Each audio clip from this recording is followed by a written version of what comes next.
擁抱大香港主義，香港地，香港人做主持。大香港早晨，早晨，大香港早晨，呢個擁抱大香港主義嘅早晨節目嚟到第二節啦。咁呢節呢就講咩呢？呢節呢就講下老蕭呢就喺度指控成龍呢就強姦女明星不遂咁樣，咁啊都唔係喎，都唔係指控強姦女明星不遂喎，佢都有指控話有灌醉個女明星，叫啲龍虎武師呢就輪流上咁樣，咁呢。就話說呢，就件事就咁嘅。喂，大家講下睇唔睇到、聽唔聽到、課唔課金到先？喂，等緊你哋課金啊，大佬。喂，咁呢就因為呢，就你知香港人就好唔中意成龍啦。咁啊，近呢，我諗近呢20年嚟都係對成龍個印象都唔好。咁啊，綜合好多嘢嘅。咁啊。之所以會唔中意成龍咁啊，因為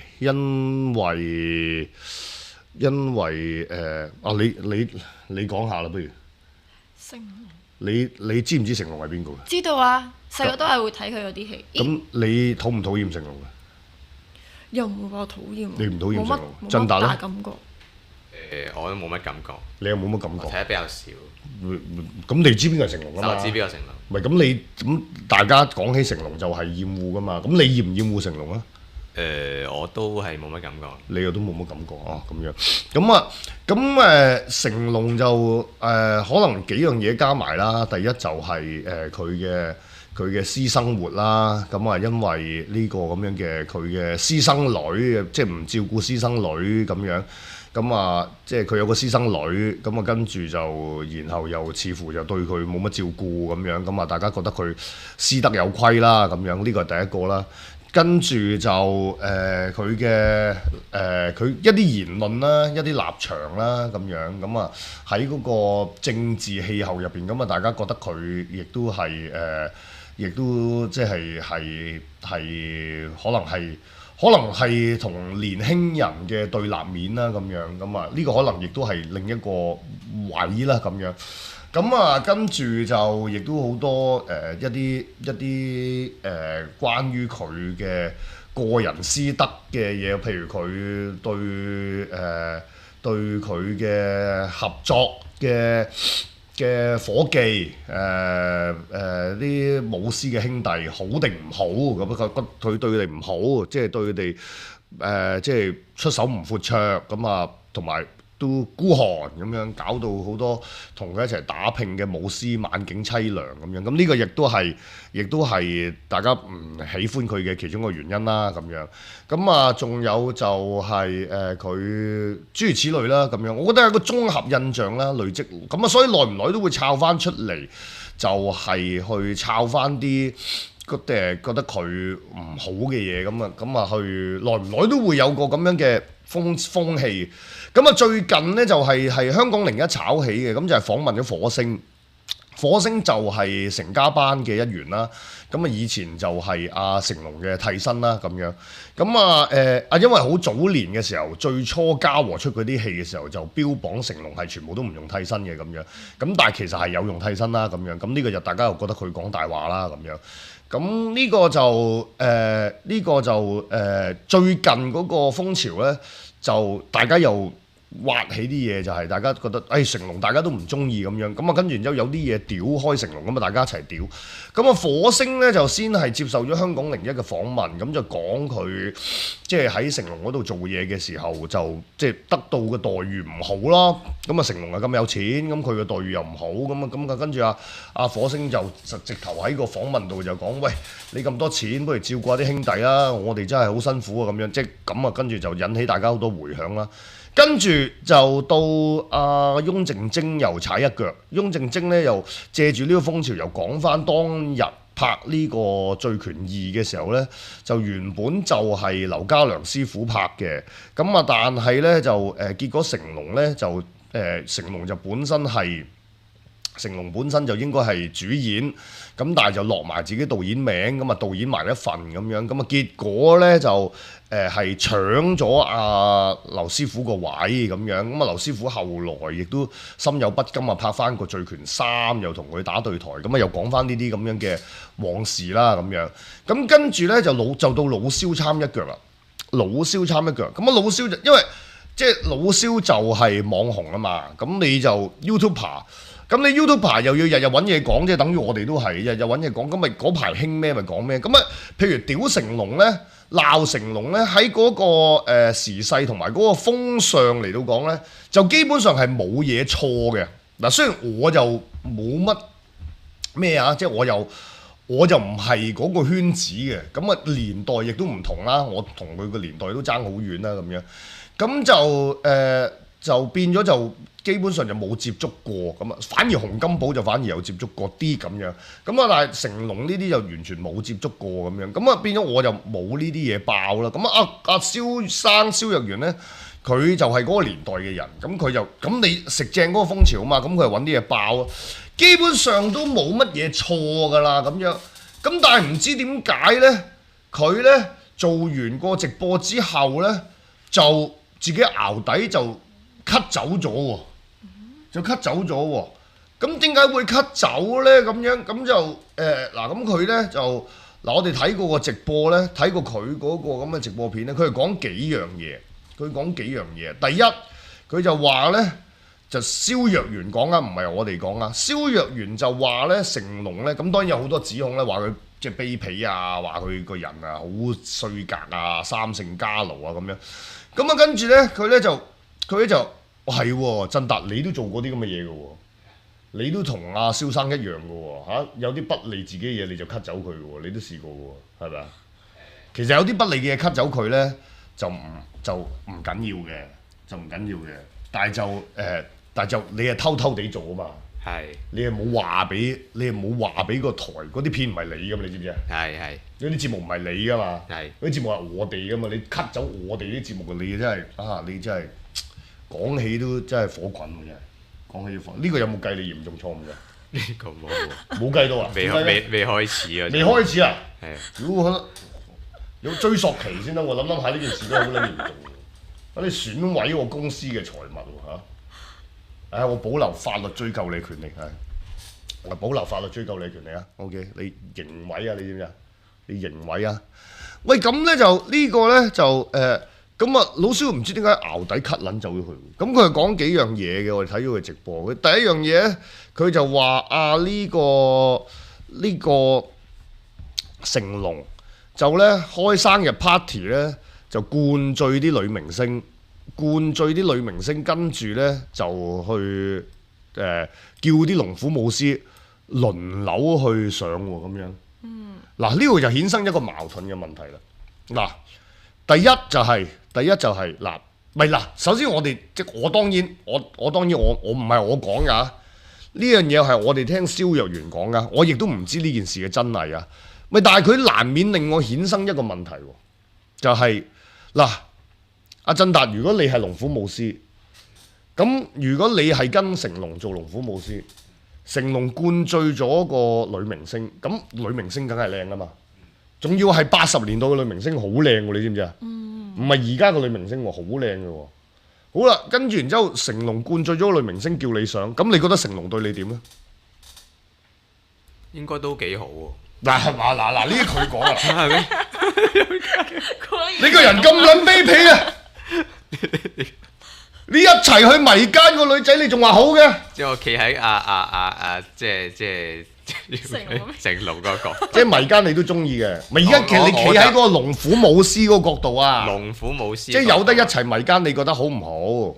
佢當佢手足就應該係咪會咁做咧？你都覺得情同手足係嘛？即係你如果你企喺嗰個角度，你覺得如果成龍係你大佬，咁你覺得個大佬咁樣，喂灌醉個女明星好撚靚嘅喎，身材好好嘅喎，好後生嘅喎，屌你萬人迷風姿卓若，跟住話喂振達到你屌啦咁樣，咁你會點咧？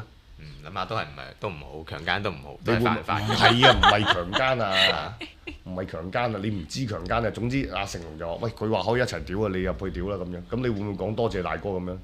可能都會。都會係咪嗱咁樣？嗱咁係咪有個矛盾係咪先？嗱，即係根據振達嘅角度啊，根據振達嘅角度啊，根據振達嘅角度就係話，喂咁你蕭若元你又話佢對啲兄弟唔好，但係振達設身處地企喺啲龍虎武師角度，佢又覺得幾好喎，佢又覺得幾好喎。呢單嘢要訪問翻阿火星喎，喂佢灌醉個女明星一齊屌，你有冇一齊屌先咁樣？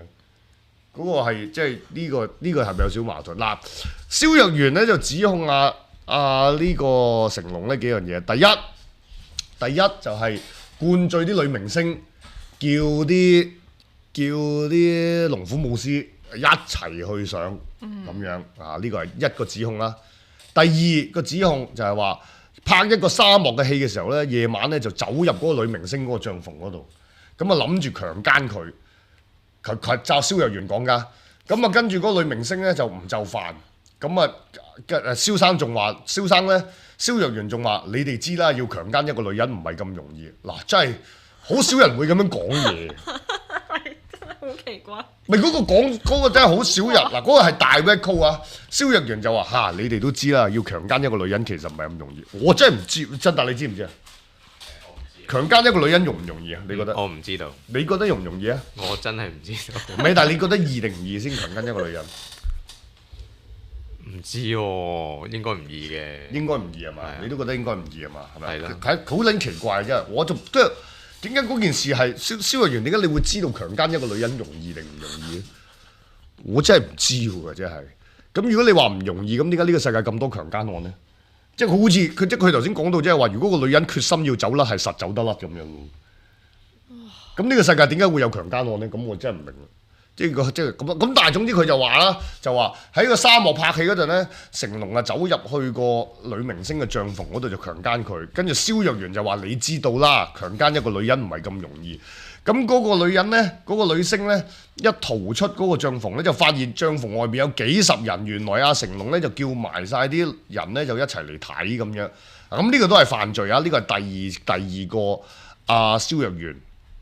蕭若元指控呢個咁樣嘅成龍嘅犯呢個性罪行啊，係犯法㗎。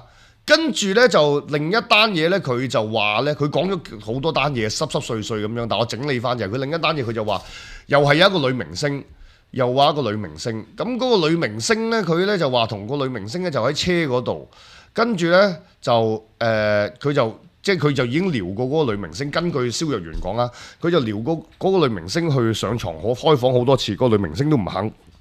咁於是乎咧，佢就喺架車嗰度咧，就除咗條褲對住個女仔打飛機。咁啊，跟住咧就話振達呢個係咪值得參考又？原來可以咁樣追女仔嘅喎。我唔同意。成龍追好多女仔。我唔係成龍啊嘛。成龍追咁多女仔係嘛？攞出嚟。即刻哇表演俾人睇，展現你嘅雄風，原來係得嘅喎。咁啊跟住呢，跟住佢就話搞嚇到嗰個喺車上面嗰個女仔呢，就要直頭開車就跳車爭啲死咗咁滯咁樣。咁各式各樣嘅嘢呢，其他瑣碎碎嗰個剪咗個影片呢，就唔講啦。但係綜合呢，就講呢三樣嘢，呢三個都係性罪行嚟嘅喎。咁蕭若元呢？蕭若元就身處台灣啦，係嘛？如果我冇搞錯嘅話，蕭若元身處台灣，咁佢做 YouTuber， 咁啊，梗係日日衝流量啦。咁日日衝流量，咁佢又覺得就係屌你老味，咁啊，即係人人都屌成龍，聽眾啲香港網民啊最中意，廣東話圈子網民最中意聽鬧成龍，佢係最中意聽爆料，咁佢就爆料。咁首先第一樣嘢咧就係咧，佢呢個爆料咧，佢而家呢個爆料，所謂爆料啊，第一件事就係佢指控緊一個性罪行喎，強姦、迷姦、意圖強姦亦都係即係猥褻啦，係嘛？對住一個女性跟住然之後除褲打飛機，喂呢個三個罪行加埋埋。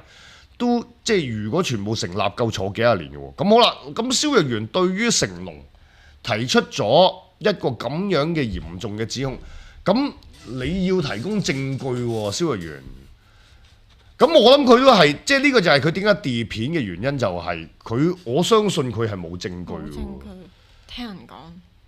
我亦都唔相信有證據嘅喎，因為除非就係嗰個當事人個女士自己出嚟講，就係話有個咁嘅嘢啦咁樣。如果唔係嘅話，同埋如果蕭若元你係真係知道一件咁嘅事，咁其實你係應該翻嚟香港報警嘅喎。你蕭生，你會唔會考慮翻嚟香港報警？我諗佢就唔考慮啦，所以佢就 delete 咗條片佢啦咁樣。咁但係理論上你又會覺得啊唔係啊，你點解會走去台灣啫？你就係避開香港啲法例啊嘛！你香港而家就冇言論自由，咁你台灣好撚言論自由，咁結果你去到啊，你講啲嘢搞到要 delete 片喎！你喺香港都冇撚見過你 delete 片嘅，你去台灣搞到 delete 片，咁同埋咧仲有一樣嘢就係咧，我進一步想去即係聽完佢咁講之後咧，我進一步去睇嗰樣嘢就係，喂，其實蕭若元你呢啲嘢，根據佢嗰個節目講，雖然佢冇咁講啊，但係可能都係所謂聽成龍嘅兄弟，又或者聽黎小田講諸如此類嗰啲咁樣，其實你都係聽人講嘅啫喎。但係你係講到言之鑿鑿，真係有件咁嘅事咁樣喎。其實老蕭知唔知嗰啲事係？我覺得根本老蕭就唔知嗰啲事係真定假。佢只不過就係覺得，屌你到尾日日都要開咪講啲嘢咧咁樣，咁啊跟住而家興屌成龍啦，咁啊一齊屌啦咁樣，咁啊跟住然之後咧，同埋咧就係咧，最主要咧就係咧，我睇咗嗰個老蕭 delete 咗嗰個刪除咗個片段咧，嗰之後咧，我最主要就係擔心老蕭到底個精神狀態係點撚樣啊？即係佢到底其實知唔知自己係，即係佢仲有冇一個嘅，佢仲有冇一個充足嘅自制能力，有冇一個充分嘅 self control 去知道自己到底係乜嘢講得，乜嘢唔講得呢？同埋因為睇嗰條片呢，佢啲語理邏輯都好撚跳躍㗎喎，因為我好耐冇開過佢啲片睇啦。咁但係據悉佢都仲係日日都會即係個個禮拜都會有片講下嘢咁樣。咁但係考慮到佢年紀同埋我唔知係咪去到台灣嗰個環境呢，即係對嗰個老人家嗰個刺激呢，係即係譬如佢講話啊，個個女星都俾阿成龍搞過，淨係3個冇搞過，第一個就係靚靚。咁佢就唔講落去咯喎，咁嗰2個呢？咁跟住然之後講下就講話嗱，佢個最大嘅問題就係咩咧？佢最大嘅問題就係佢有錢咁樣，咁啊跟住就喺度數佢有幾多錢，咁佢有錢到底個問題喺邊度咧？咁樣，喂，我覺得係，喂，蕭定一你要同你阿爸去 check 一 check 喎，同埋你嗱，即係老實講，老人家去到呢個年紀，佢思路如果正常生活活動，即係叫做精靈咁樣都冇乜問題，但係佢而家又日日要喺個開咪蕭定一，你點撚解你仲俾個老豆日日咁樣喺度上網喺度講嘢？佢到底有冇一個？我懷疑啊，即係我睇完嗰條片之後，我覺得係要做啲健康檢查喎。